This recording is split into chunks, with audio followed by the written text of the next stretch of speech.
My name's Lisa Rowe. If we have yet to meet, I am the CEO of Support After Abortion. I am thrilled to be sharing with you the topic that we get to discuss today. But before we do, I wanted to make sure that you knew that if you missed it last month or have yet to listen to the recording, we had a fantastic interactive conversation last month about I'm going to stutter here. Healthy helping. It was very well received, and I believe it was a great way for us to start the new year talking about how to take care of ourselves so we can take care of others. So if you haven't had a chance to tune into that, we will make sure to provide the link for you to go and take a peek. And so just every month, as you can attend, we always are trying to provide you with top-notch conversations, research, best practices. And so this month we are going to bring to you something I don't think we've ever done as comprehensive as we're about to do. We are bringing people to you from different walks of life, different culture walks, different faith walks. And we are here to help you better understand the people in your community, the people who've experienced abortion. And so we have done our very best to bring a diverse group of people here to you today. And we're going to be talking to you about how they see abortion, what the implications are in their faith journey, in their culture life. And of course, this is just a toe dip into the pool. It's not anything comprehensive. If you're a theology major, you've probably had to go through several grad classes to learn more about other faiths and people not like you or not of your faith. And so this is just a very, very, very finite kind of conversation today that will hopefully ignite in you an understanding about how you can shift the conversations around abortion healing in your communities, perhaps even look at the programs that you're providing, and are you meeting the people that we're about to share the way that they need to be reached. And I think you're going to learn a lot, and I'm really thrilled about this. So if you will, with me for a second, make sure that you are in a neutral zone in your own thought life, in your own heart life, that you are here to receive, not judge. You're here to learn, not condemn. You're not here to evangelize or to try to preach your own understanding, but you're here to receive a message that might help you reach more people. And so without further ado, if you'll wave your hand when I introduce you, our first panelist is Monica Snyder. She's from Secular Pro-Life. She's their executive director. She identifies as an atheist. She is leading this ministry and she's focusing on advancing the secular arguments against abortion. She has a Bachelor of Science degree in chemical biology from UC Berkeley and a master's in forensic science from UC Davis. She takes a particular interest in the biological aspects of the abortion debate. Welcome, Monica. If you can just wave your hand one more time. We're glad that you're here. Some of you may know her. We also have Deacon Michael Thompson. If you'll wave your hand for me, we're glad that you're here. He is representing the Catholic faith today.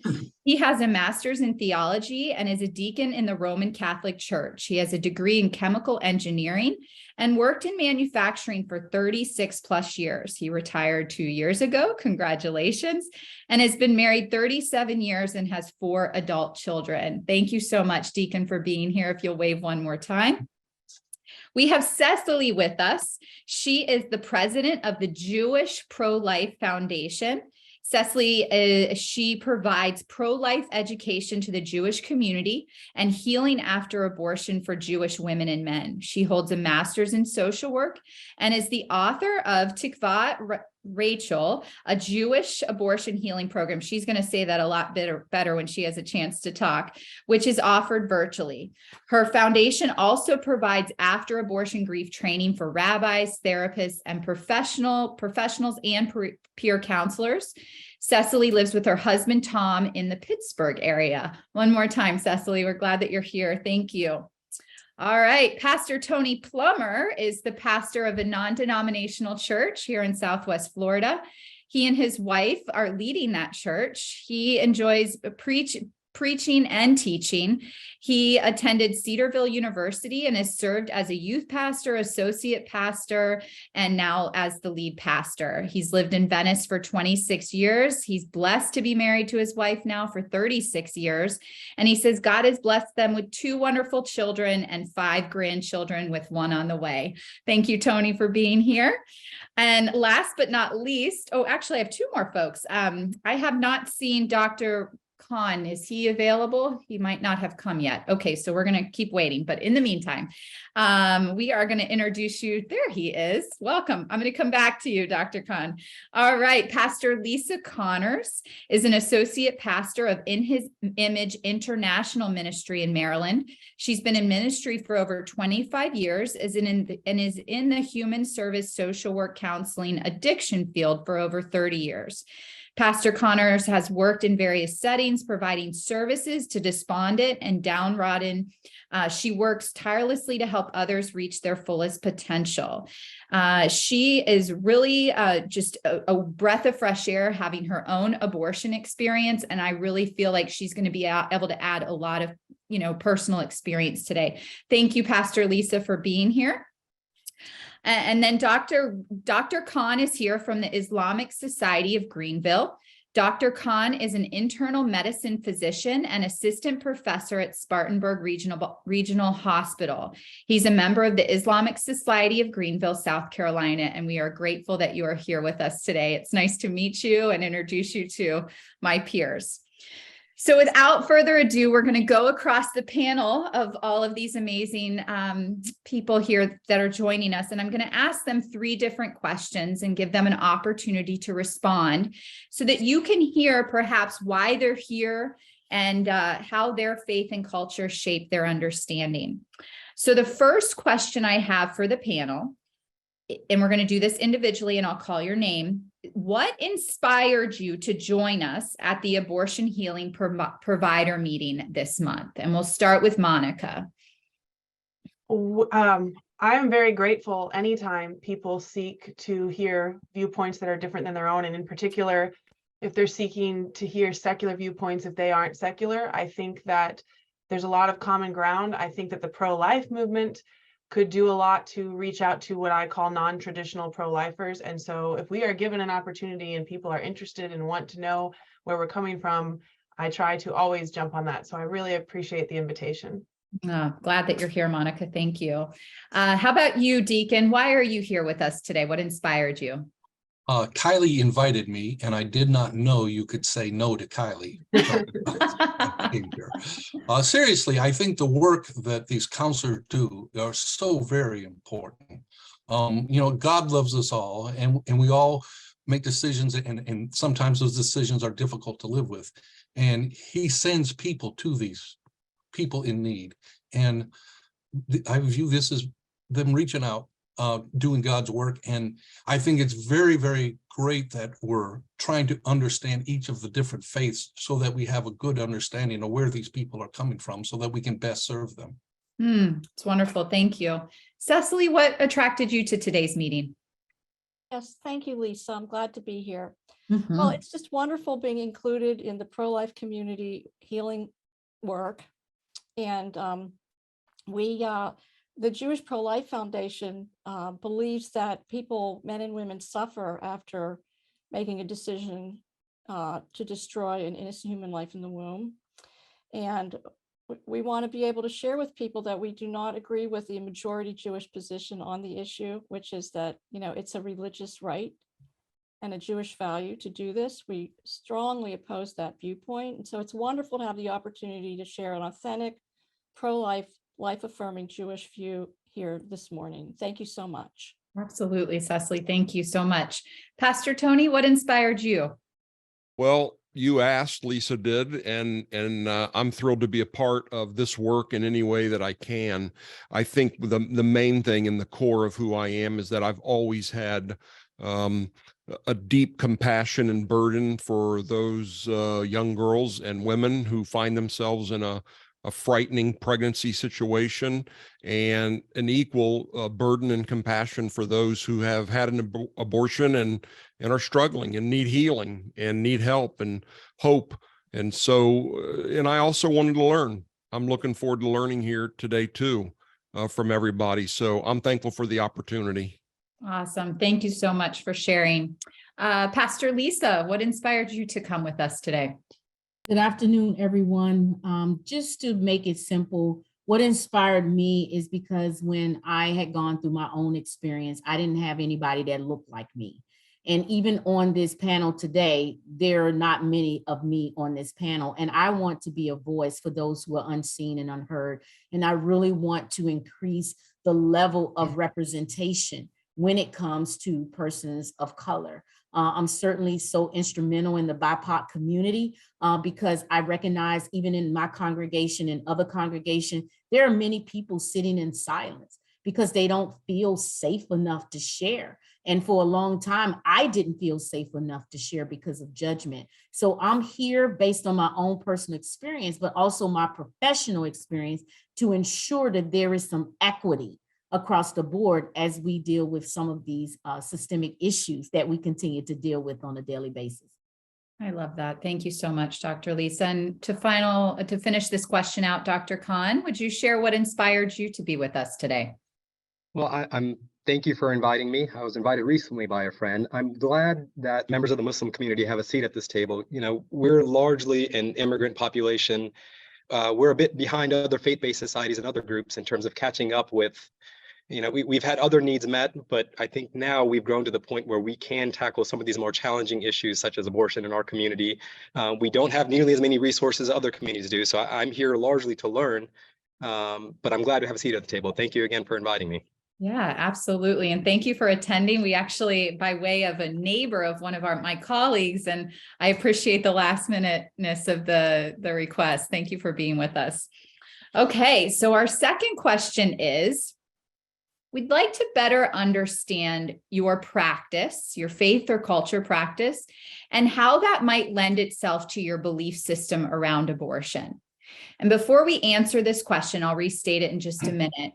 What I'm really hoping that you can hear as you're listening to them respond is maybe the deposits that have been made into people that our life interfaces with over time based on their culture and faith experiences. So when they enter into our doors, we are more mindful of what they've already heard, whether they've heard healthy things, whether they've heard unhealthy things, but so that it's not a matter of helping to change their mind, but listening to understand so that we can help serve them better. So again, the question is, we want to better understand your practices and how that has shaped your faith or your belief system as it pertains to abortion. So we'll head back to you, Monica, if you'll get us started. Yeah, if you'll, I ask your patience, I just want to say a couple quick caveats before I launch into it. The first one is that I am an atheist, but I think atheism is not very cohesive. There are a lot of different kinds of atheists, and mostly the commonality is just lack of a belief. So I'm not pretending to speak for everybody. That's the first caveat. And also, I don't have personal experience with abortion, and I just want to make clear that I'm speaking to what other people have told me. I do have experience with miscarriage, and there's some commonality there, but I don't want to speak out of turn. So with that, I will say that with my experiences with miscarriage, I joined pregnancy loss groups, and there was a lot of discussion in the groups I was in about seeing your child again in an afterlife, about God having greater reasons for bad things happening. And those kinds of conversations were, for me, exceedingly painful because they said, like, they're lovely thoughts, and I don't begrudge anyone believing that, but because I don't, it just feels like almost a tease. And so then I joined pregnancy loss groups specific to secular people, especially atheists and agnostics. And that was better in the one sense, but more difficult in another, because secular people, especially atheists, are overwhelmingly pro-choice. And those groups had specific rules that not only, it wasn't just, we're not going to talk about abortion, it was, this is a specifically pro-choice space. And so for, I think, women or men and women, parents seeking healing from a loss, whether it's an abortion or a miscarriage or whatever, who don't have those faith systems, it's sort of a catch-22, because a lot of healing programs and a lot of people wanting to help them will base a lot of it on these sort of beliefs that they can't access.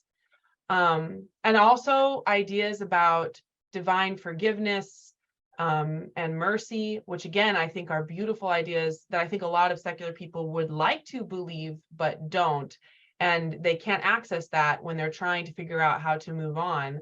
And then in their kind of organic social circles, a lot of times there is deep resistance and misunderstanding about why someone would be this upset. It's a very confusing space. I've seen a lot of secular people who are struggling deeply with grief from miscarriage, but then don't understand why anyone would have a problem with abortion, because in that case you chose it. There's a lot of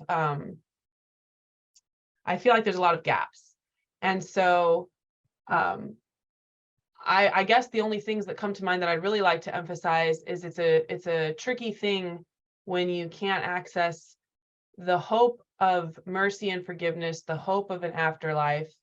For me personally, I found that things that helped me psychologically and emotionally was basically acknowledgement from the people around me that this is a significant event, and that it is a very sad event, humanizing of the children that I lost through miscarriage, ritual, which is another tricky thing, because that can mean a lot of different things when you're secular. I was Catholic as a child, and I have Catholic family. And when I had my miscarriages, I really, really missed the rituals in Catholicism. I think they can be very healing and cathartic, and I just felt like I couldn't access them because of where I'm coming from.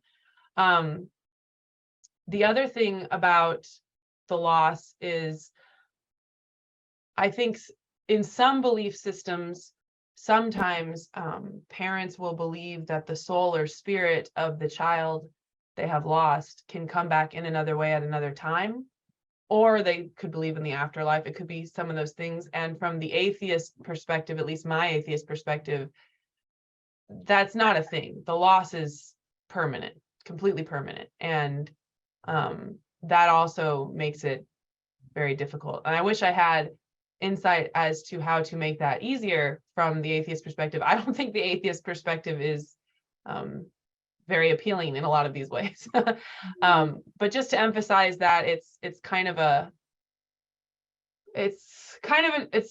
dark place when it comes to trying to deal with grief and loss and death. And it can feel very alienating when the people trying to help you are using tools that you just can't access. Another thing I wanted to say is that I have found, as I work in pro-life work and tell people I'm an atheist, a lot of times they have an idea of what an atheist looks like, that a lot of times basically is born of the most obnoxious, loudest atheist activists online, basically. And don't get me wrong, that's a real thing that people have to deal with. But there are a lot of secular people who they're not anti-theist, they just don't believe in a faith, and they're quieter about it. And a lot of times they are secular because of some terrible experience they've had with a church or a person or something related to a past faith. And so for them, sometimes, just in terms of abortion healing and also in terms of pro-life work in general, they can find it very emotionally and mentally challenging to interface a lot with very vocal, faithful people, not because they begrudge that faith, but because of their own histories with it. They might just prefer to not be thinking about it or be around it. And so sometimes when I talk to pro-life people about how to increase diversity or increase inclusion, and I mentioned sort of toning down some of the religious discussions, they think I mean because we find it like irritating, and it's not really accurate. It's more like some people find it quite painful. And if in order to seek abortion healing, or if in order to seek pro-life work, you have to constantly be mentally and emotionally filtering out this undercurrent, it could just be a barrier to entry. So I think those are all the points I wanted to make sure to emphasize. Thank you, Monica. You really did give us a great perspective. Moving on to you, Deacon Michael, from the Roman Catholic perspective, what is your practice and how does that inform your belief system regarding abortion? First, for my own personal experience, I'm one of 11 children, and I have 4 children of my own, and was in the delivery room and was with my wife throughout all the pregnancies and saw all the ultrasound pictures and everything. From a Catholic perspective, we believe that life begins at conception, when the sperm and the egg meet. And actually before that, in Jeremiah, it says, before I formed you in the womb, I knew you, and before you were born, I consecrated you. So God's creating us before we're even in the womb. And then when we are created, he consecrates us to him. So we view from the very conception, this is a human life.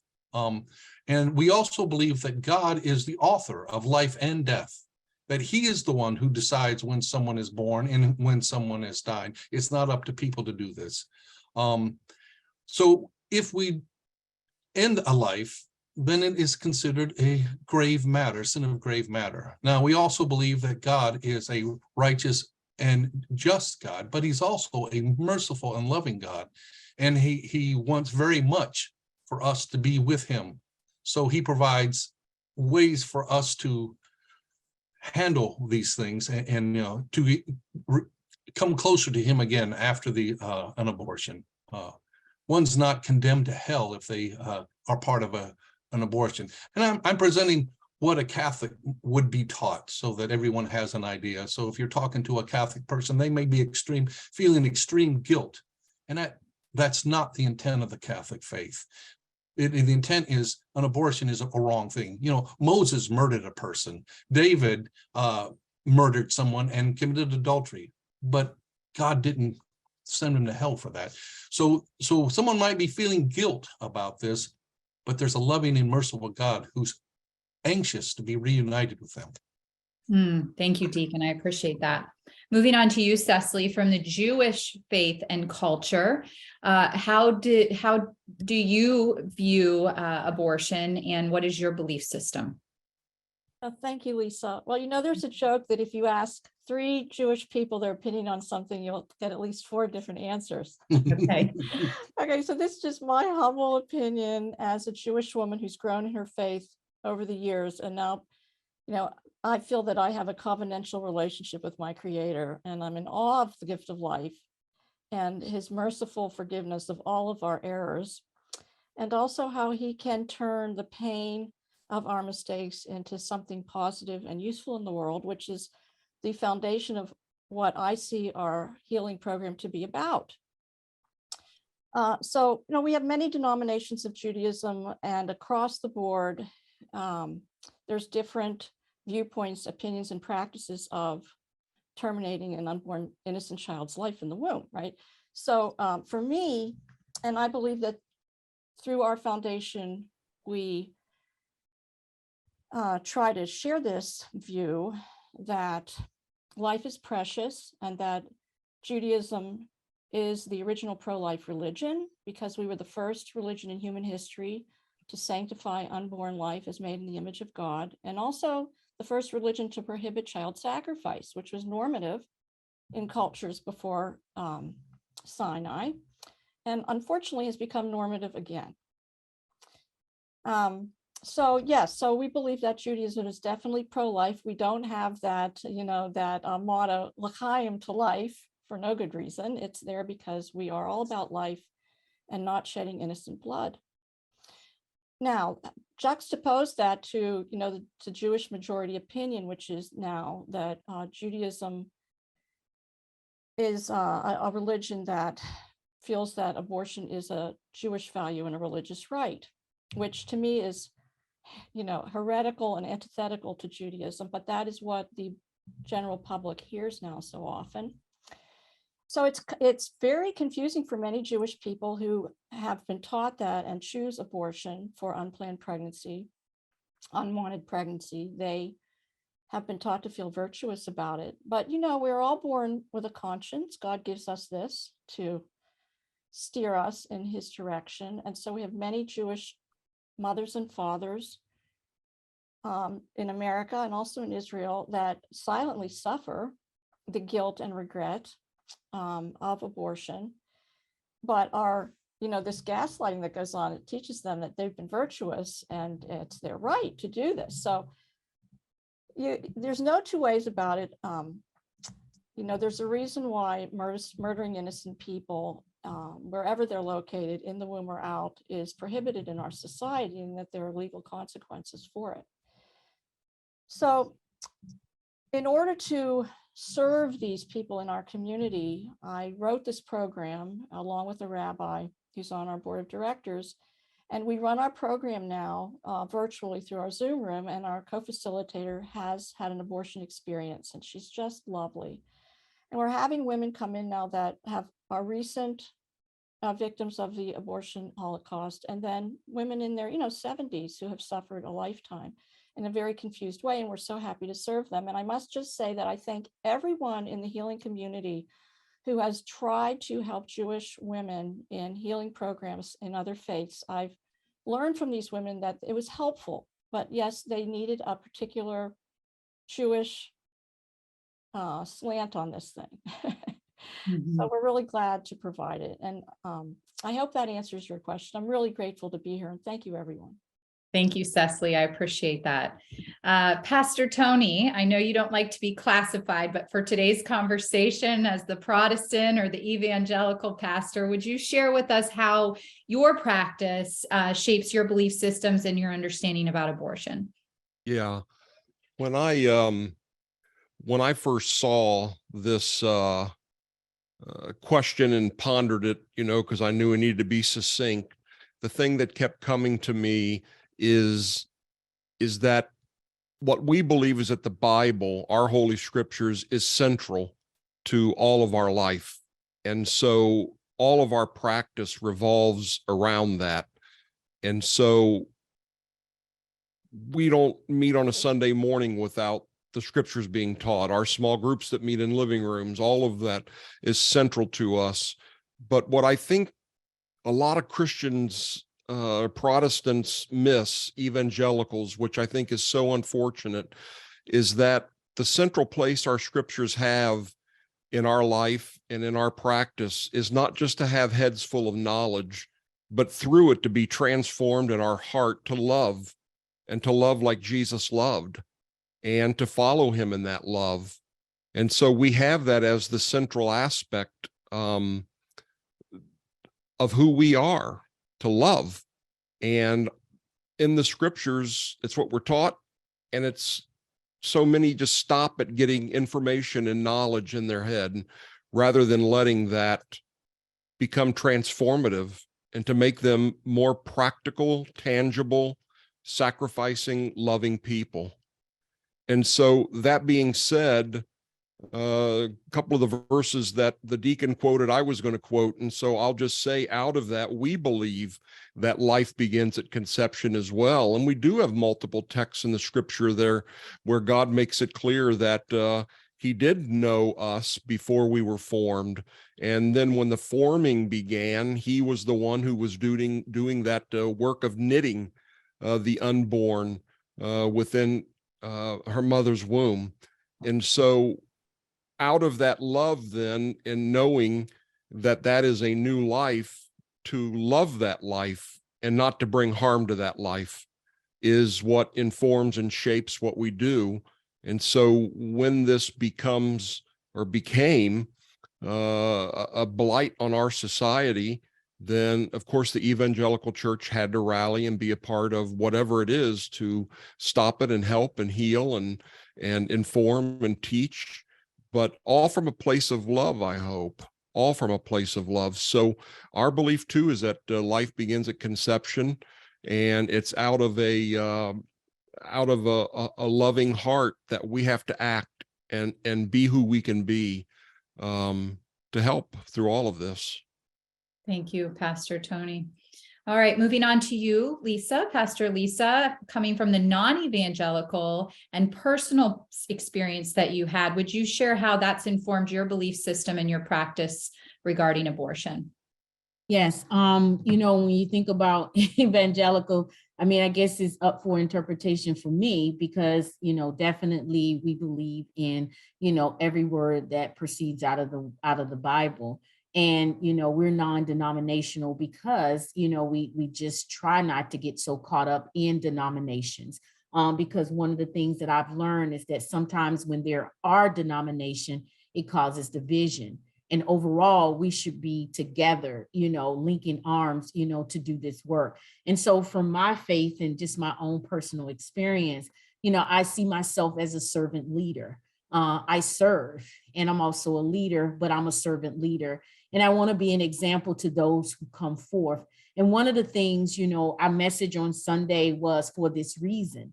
And I kind of go back to the scripture, Romans 5:8, for this, God demonstrated his love. While all of us were sinners, Christ died for us, and that's what we believe.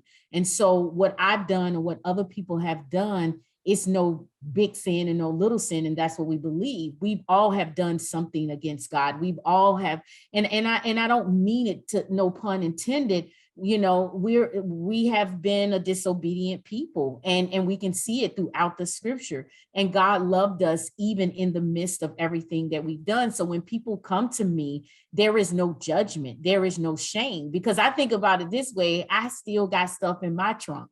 And so I'm still working, to be all that I need to be. And so from my own personal experience, I look at the fact that people are not broken. There is a sense of brokenness. We're not broken. There is some brokenness. And what do we do with that? I also look at it from the standpoint of encouraging people to just be in a safe space. And that's what I create. And so from my faith and from my culture and what I bring, I want to be transparent and I want to create that safe space. Now, for me, I didn't have that safe space.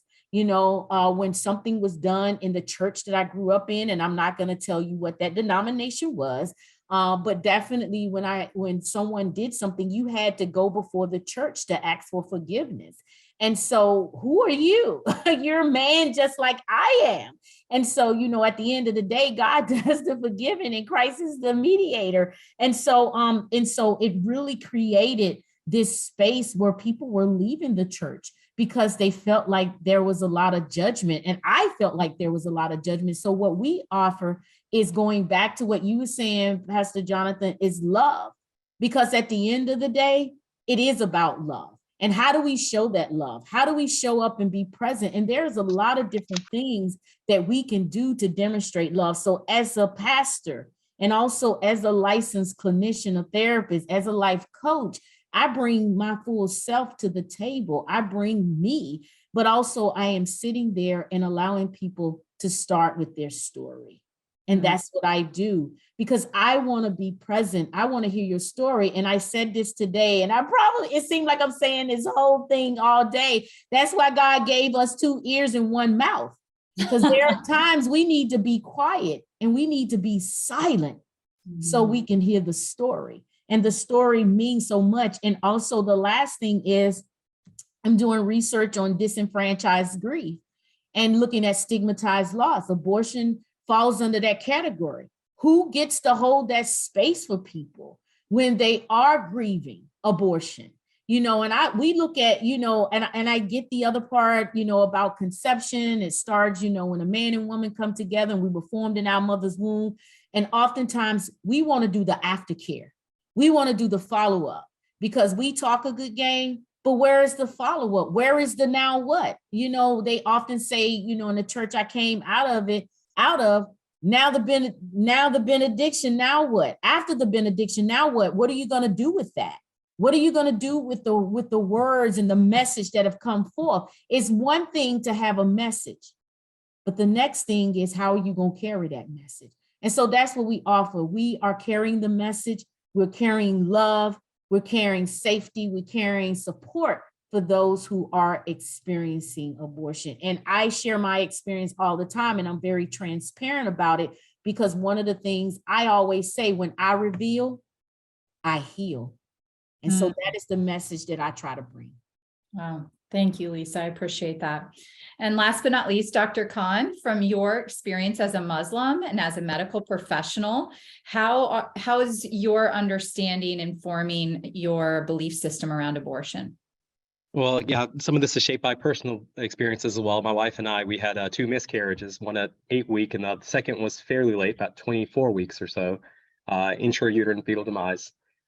So I understand personally the healing that comes with a traumatic event like that, and some of the personal experiences my wife went through as well, dealing with the religious community. And I will say professionally, although I'm not an obstetrician, I do frequently take care of pregnant mothers who have various other health complications that poses a significant risk to the mother's health and also their baby's health, and help them heal with some of the tragic situations that they go through. I will say, from the Muslim community's perspective, I have not come across any statistics in our community of how widespread this is. And like I said, we're largely an immigrant community. We have not gotten to that stage where we measure these things. And these things, unfortunately, in our community are kind of kept quiet and private. I've been part of several different Muslim communities and have not heard of these things being spoken of quite openly. And I wish they were. That's my hope to take away from some of your guys' experience, so that I can bring it to my community, where women who are going through some of these difficult decisions can open up and find help in our community. In medicine, there's a lot of gray. Very little is black and white. And I find the same with women who are dealing with these issues. In Islam, fortunately, we have fairly concrete timelines where abortion is an option. And this may be somewhat different than other faiths represented here. For example, after 120 days, which is about 17 weeks, if the mother's health is in jeopardy, then abortion is allowed at any stage. And between 7 weeks and 17 weeks, if it's in the context of rape, or if the child is going to have some lifelong health problems, very significant decrease in quality of life, abortion is allowed. And even before 7 weeks, if it's consensual between both parents, if the child is going to cause a significant burden to the parents, abortion is allowed, which again might be different than some of the other faith traditions I represented over here. But there is let me put it this way: I don't know how many women are actually seeking out the Islamic opinion if they are in that situation. But I hope at some point, maybe the next generation or two, we can work on it and have resources with this in the future. Sanctity of life is paramount in Islam. God calls himself Rahim, which means the most merciful. And the Arabic word for womb is Rahim, which is the same thing, means womb, which is a representation of God's mercy. So preserving the sanctity of life is paramount. Just abortions are allowed in rare exceptional cases, like I mentioned, if it's a threat to the mother, cases of rape, etc. Wow. Thank you. Thank you, Dr. Khan. I appreciate your comprehensiveness there. Okay, so we are at the time where we'd like to turn it over to you guys for questions for everybody that's in attendance today. You've got a lot of meat here from the folks that are joining us on the panel. We know that there's a lot more to be understood. So if you could create questions that are for today, not, big questions, that would be helpful for them. We're going to begin to take them in the chat. And if you'd like to share them out loud, I'm happy to look for the hands that are being raised and take those questions now. So if you can begin thinking about what you might want to know. And as you're doing that, I do just want to preface part of the reason for this conversation is the research that Support After Abortion published 2 years ago, where we learned that the reason why more men and women weren't looking for or finding the help that they needed was because most of the healing resources in the United States right now are very Christian focused, very in-person Bible-based focused. And so as you heard on the panel today, some would agree that that's the way to approach a man or woman hurting after abortion. But you also heard from others today that said, That would not meet people like me. And so that has been our understanding of why 90% of our folks that have experienced abortion do not know where to go for help and healing after abortion, because the majority of our healing resources are Christian in-person programs. So it's my hope today that as you walk with some new information, some enlightenment, that you might examine the program you're offering. And if you are offering one of those very Christian in-person programs, maybe Monica's face will appear for you, Cecily's face will appear for you, Dr. Khan's face will appear for you, and challenge you in how you might meet people in their community that are like them. So Ivy, if you'll come back on the screen and begin helping us with questions. And I will do my best to do the same. Okay. Do you want to do this? I see you're back on, Kylie. Are you on? I'm just waiting for Ivy, but I do see a question and I love it. And it's Okay. So the question is for Monica, and the question is from Cindy Clark, who's asking, how can she reach her local atheist community? So I'm sorry, is this in the context of like working with a pregnancy center? I don't know where Cindy works, but I would imagine that she's trying to reach atheists who have experienced abortion and would desire healing. So, Yes, that's it. okay, No. fine. The best advice I can give is to have resources available that are secular in nature, and Support After Abortion, by the way, has been excellent with this, with seeking secular people and saying, I think this is secular. Do you think this is secular? And just making sure, because sometimes people with their own personal faiths, even when they attempt to be secular, it doesn't come off necessarily the way that they think. So the best advice I can give is to have resources available that are secular in nature, and then just advertise them and be around. Unfortunately, I don't have a good answer for how to specifically find these people that might need this, except for to just try to publicize and just be around for them, word of mouth. And it does help to have people of faith know about it, because if they have friends or family who aren't coming from that position, they can refer them to you. We have people ask us regularly throughout the year what resources they can offer for secular post-abortion healing. And to be frank, until we started collaborating with Support After Abortion, we didn't have much to offer them. So the need is definitely there, but we've seen it mostly word of mouth. And again, you want to seek, I think, feedback from people really that like they are personally secular, and be like, how does this come off to you? Like, if you looked at this, would you be able to tell that the person who created it was or wasn't any given faith background? And it can make a big difference. Really, that can apply to anything. If you're from group A and you want to talk to group B, get someone from group B to let you know how you're sounding. I've done that myself with plenty of audiences. So is that helpful? That does answer the question. Thank you so much, Monica.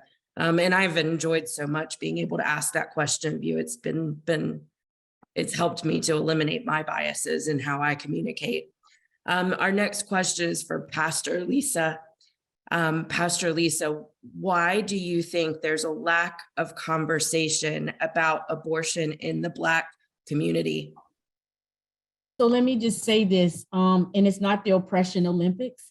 It's not that my story is greater than yours, but I want to go back to slavery. Dr. Joy DeGruy wrote a book called Post-Traumatic Slavery Syndrome. And so when you're thinking about the Black community as a whole, mind you now, I'm not the poster child for every Black person, but I will share this based on my own experience, is the fact that we're all dealing with historical trauma. And so I'm struggling, trying to deal with my own psychological injuries, that I don't have time to really focus on what I really need to focus on, because I'm caring for my children. I'm caring for paying bills and, going to work. And so you're telling me that I need to heal from abortion? I don't think that's going to happen, because I don't have time to heal from abortion, because I have a mortgage that's due. I have a car payment. I got to put food on the table. I got to put clothes on my kids' back. They got to wear shoes. So I think part of it goes back to slavery, because when you think about slavery as a whole, and when you think about Black people as a whole, they had no voice. They had no voice. And then you have society coming to tell me that I should say this and I shouldn't say that, and I should act this way and I should act that way. So I think it's about voice and people being able to have a voice. If we look at trauma as a whole, you have acute trauma, you have chronic trauma, and you have complex trauma. So acute trauma is one single event, but then if you continue to have chronic trauma, I'm being abused in my home. You know, I had a son who got murdered on the street, and then you got all of this complex trauma that we're seeing in the media. How do I even have time to deal with abortion? That's the last thing on my list. So when you think about all the facets of trauma, and then you add historical in there, and a generational in there, and you add community trauma, I don't have time to deal with abortion. And I think a lot of it has to do with, I have no voice. I have no voice. And I look at it from the standpoint of being a therapist, and I ask my clients, what is your reason for coming to see me for counseling? You know what they tell me? Because you look like me. You look like me. I'm just going to tell the truth. I'm not going to hide anything, because you look like me. And so I'm saying today, it's not the oppression Olympics. And I'm not minimizing people's struggle. And my story is no greater than yours, and yours is no greater than mine. But when it comes down to it, I need a voice and I need a platform. And I don't need anybody dictating to me what I should and should not say. And so that is what I do. I can't speak for anybody else. I open up the floodgate, and whatever you need to share, you do it without judgment and criticism. Thank you, Pastor Lisa. That's beautifully said. We have a question for all panelists, and that is, how does your belief system approach a baby with a severe birth defect or a mother at risk of dying in these circumstances? How would abortion be viewed? And I'll begin with Deacon Thompson, who could begin answering that question. I'm going to be honest, I can't answer that specific question for the Catholic Church. I can answer for my understanding. One, I have a sister who had problems at birth. I have a daughter who has cerebral palsy. When my wife was pregnant with her, they wanted to take tests, and I asked, what's the test for? And they told me to see if there's anything wrong with your child. And I said, well, we don't want to take the test because it runs risk to my wife, and we're going to love her because that's who God made. God doesn't make garbage. He doesn't make mistakes. Everyone that's born is brought here for a purpose. And so you talk about love, that it takes great love to accept children that are not perfect in the mind of what you might think you want your child to be. It takes great love to accept that as a gift from God, and to trust that God has a plan and a purpose for that child and for you as the parent of that child. So for me, it's not a part of the question. What was the first part of the question about the life-threatening? The Catholic Church does not teach that the mother has to sacrifice her life for the birth of a child. That's not. Fortunately, that's a very, very, very, very, very rare occurrence. But when it does happen, the woman does not have to sacrifice her life for a child. Feel pretty confident in that answer. Unless I apologize, I'm just not an expert on that. Cecily, I think you have some insights to share with us. Yes, thank you, Kylie. Yes, I think what we have to do is start changing the language that we use around these situations. Because, for example, we're very supportive of the group, the American Association of Pro-Life OBGYNs, who I consider to be the experts in this area. And now, for example, it is most likely that the life-threatening situations to the mother happen later in pregnancy, when the baby can be humanely removed from the uterus and perhaps saved, right, through intensive care intervention. It is no longer necessary to destroy an innocent baby in the womb by the painful methods that we've employed for so many years now. So I think we need to change the language. If a mother's life is in serious peril, according to these experts, they do not have to, take a violent method to kill this child. By the way, babies feel pain in the womb. We have to look at this in a more compassionate, humane way. I will say the matter of the ectopic pregnancy is an area where it is seen as a therapeutic surgery, not the intentional taking of an innocent human life. So I think just that sense, we need to change the way we think about this. And then in terms of the abnormalities that are seen through these prenatal testing,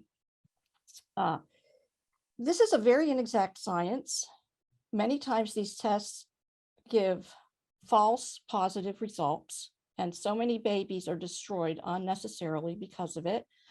The medical community, especially the science-based secular kind of education that physicians are given in school, turn out people that are all onto the abortion method for dealing with these issues, and so end up scaring and pressuring parents to destroy their own children, and instead of taking a more cautious approach. Also, I think it's very important to remember that abortion is dangerous for women. It's not only deadly for children, but it's dangerous for women, and it's oftentimes more therapeutic and sensible and safer for a woman to go through a pregnancy, even if the baby is deemed to be, having a serious problem, because it's safer for the woman. And abortion is extremely traumatizing.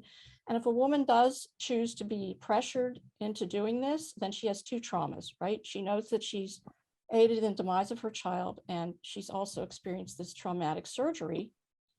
So we need to start thinking in a different way about these issues. And Thank you, Cecily. I want to move into a different question, and this one is for Dr. Khan. There have been a couple of different questions of awareness of Muslim men who are struggling after abortion. Is there anything, and also Muslim women, is there anything within your faith that one could point to assure these people of hope and forgiveness? In Islamic tradition, if miscarriage happens or an abortion happens, there's certain timelines, usually again after 120 or so days, or if the baby passes, we give the baby a funeral and have a prayer service over the baby. We name the baby, we clean the baby, just like we do with adult Muslims who pass away. So that can be quite healing for a lot of family members to understand that this is God's will. The baby had some kind of unsurmountable health condition, passed away. We pray for the baby's forgiveness, the parents' forgiveness, ask God to heal them through the suffering that they're enduring. But having that burial process is helpful to a lot of family members.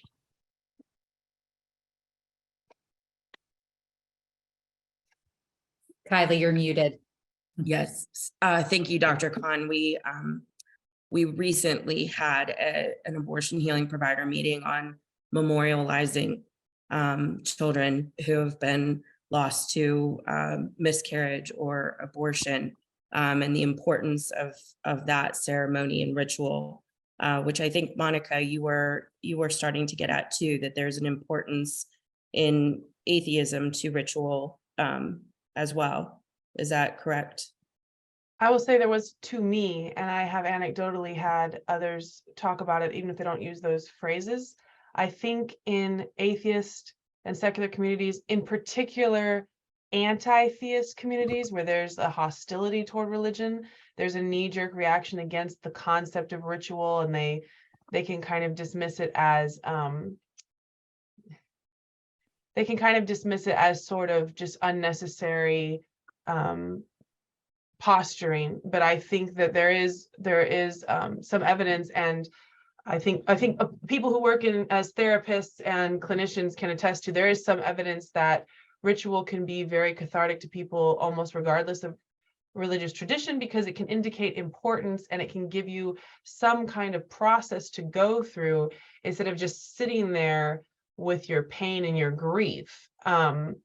I felt differently about ritual until I had my miscarriages, and all of a sudden I really felt like I needed to do something. And when I say ritual, I of course, in my case, I don't mean religious rituals, but you can have plenty of secular rituals that people can go through to just help them process, whether it's grief or other issues. And so I wouldn't go so far as to say that if you go to atheists and say, what's your grief ritual, they'll know what you're talking about necessarily. But for example, one kind of ritual is meal trains.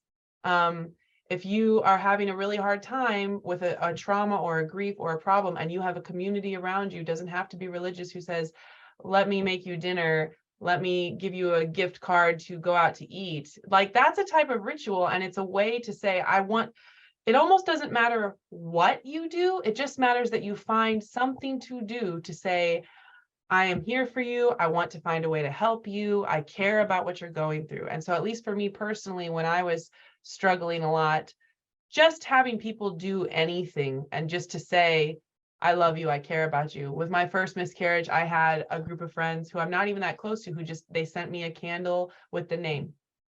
They don't know if I like candles. I don't even care. I don't even care if I like candles. I care that you were like, what is something tangible I can do to show that this is important? And now for me, I have a lot of secular friends. This is not specific to miscarriage and abortion, but I have a lot of secular friends that when they have a death, a parent or something else, I know that I can't tell them anything that will be comforting in the sense of, well, you'll see them again someday, that sort of thing. So my ritual that I do is I take this family recipe for these chocolate fudgy cookie bars, and I just make it, and I just send it to them with a card that says, I can't fix your problems, but chocolate never hurt anybody. And that's my ritual. And a lot of times they have reacted very strongly because I did anything, just do something, anyway, if that makes sense. That's beautiful. Somebody summed it up beautifully and said, healing happens in community. So, well, we have met the 1 o'clock mark, and there could perhaps be an hour more of questions with a panel as rich as you all. And we couldn't be more grateful for your openness in this conversation and help in helping us serve each of you better. Lisa, I'll turn it back to you to close. I just want to echo exactly what Kylie just shared.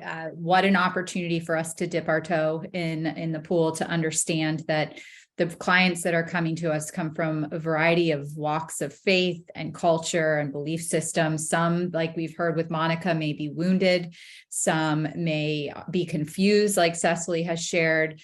Some may feel accepted. Some may feel judged, like Deacon shared. We need to be mindful as we're serving our population, be mindful of the types of programming that we carry and how we can better serve those who would reach out for help if we offered them a program that met them where they are.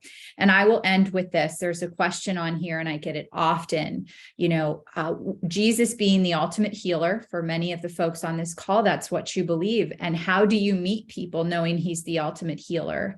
And I always like to share, there's a difference between healing and evangelization. If you had a broken arm today and you went into the ER, you would not need the evangelization to get your arm x-rayed, to get your arm set, to begin the healing journey. Spirituality can certainly support that journey, but it's not necessary to start the healing journey. So I just want to encourage you with that. Some of you have a belief system that it's required, and it's not. They're different. And if we don't start meeting people that need that initial triage, we're missing a whole group of people that won't come in. They won't go to that hospital that you have to pray first, or you have to pray before you leave. So be mindful of what Lisa shared, Pastor Lisa shared. We want to meet people where they are and be in relationship with them. Our story isn't any bigger or different than their story. So we want to be very, very conscientious as we're serving those. And that's especially true as it pertains to abortion. You know that this conversation is hugely stigmatized, hugely politicized, and we need to be more and more and more and more accepting of people where they are so we can help them get the healing they need. So on that note, we're really thrilled that you're here, and we hope that you join us next month. The link will be here in the chat, so you can click on it and get connected. Same time and same place, and you'll get an email following with a recording if this is something you want to share with your board or something you want to share with your colleagues. It'll be available for replay. Thank you again to all of our panelists, and we will see you next time. Take care.